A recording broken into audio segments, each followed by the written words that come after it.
Mon parcours n'a pas été un long fleuve tranquille. Actuellement, je suis chercheuse postdoctorante en gestion de l'environnement à l'INRAE. Mais avant d'y arriver, le chemin a été très long. Quand j'avais l'âge de 7 ans dans mon pays d'origine, la Côte d'Ivoire, j'ai connu la guerre. Cette année-là, je n'ai presque pas été à l'école. Les priorités, c'était plutôt se protéger, se nourrir, se soigner. L'éducation passait après tout ça. Mais mon père, paix à son âme, refusait que cette situation détruise notre avenir, mes frères et sœurs et moi. Avec le peu de moyens qu'il avait, il a pris une décision courageuse. Nous envoyer au Burkina Faso, un pays voisin de la Côte d'Ivoire qui avait une situation politique beaucoup plus stable. Mais beaucoup ont tenté de le dissuader face à cette décision-là. Certains lui disaient, mais pourquoi autant dépenser dans l'éducation de la jeune fille, puisque nous sommes amenés à se marier, à avoir des enfants, à ne pas travailler. Mais mon père ne voyait pas les choses ainsi. Pour lui, nous sommes des étoiles. Et il voulait qu'on réussisse absolument pour montrer que la femme n'est pas faite que pour la cuisine ou les tâches ménagères. Il rêvait lui aussi de devenir chercheur. Ça, c'était un grand rêve pour lui, faire le doctorat. Malheureusement, il est issu d'une famille très modeste avec peu de moyens. Il a fallu qu'il arrête rapidement ses études à l'université pour pouvoir se prendre en charge. Et pour moi, pour ces sacrifices qu'il a fait pour nous en nous envoyant au Burkina Faso, tous ces efforts pour que ces filles puissent réussir et montrer aux yeux du monde qu'on n'est pas uniquement fait que pour être des femmes au foyer. Cela a fait que dès le plus jeune âge, je voulais devenir chercheur. Docteur, pour moi, c'était déjà rendre hommage à mon papa, pouvoir atteindre le niveau qu'il n'a pas pu atteindre. Ça, c'était clair déjà dans ma tête. Pour la spécialité, pour devenir docteur, ça, c'est tout autre chose.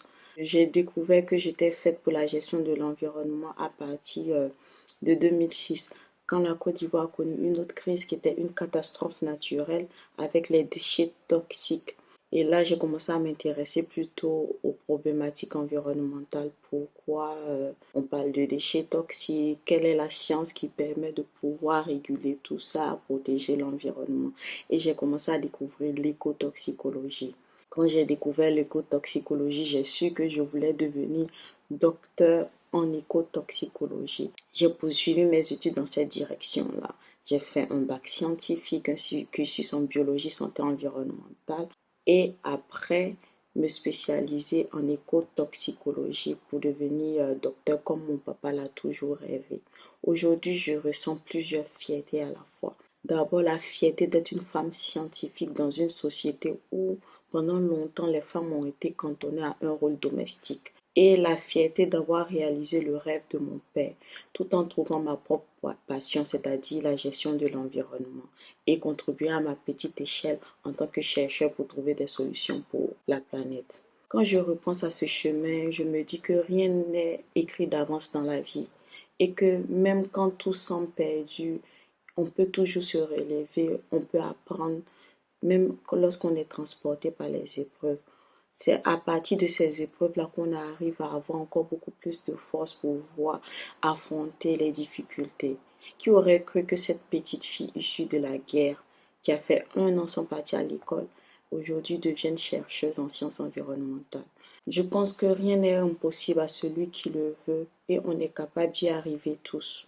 Alors, si j'ai un message très important à partager, un message qui est pour moi une force chaque jour, qui me permet de me maintenir debout chaque fois et qui m'aide à avancer toujours et aller plus loin, c'est que rêvez grand. Rêvez grand, n'ayez pas peur de vos rêves. Parce que si vos rêves ne vous font pas un peu peur, c'est qu'ils ne sont pas assez grands. Alors, rêvez, osez, explorez et surtout restez curieux avec du neuf docteur.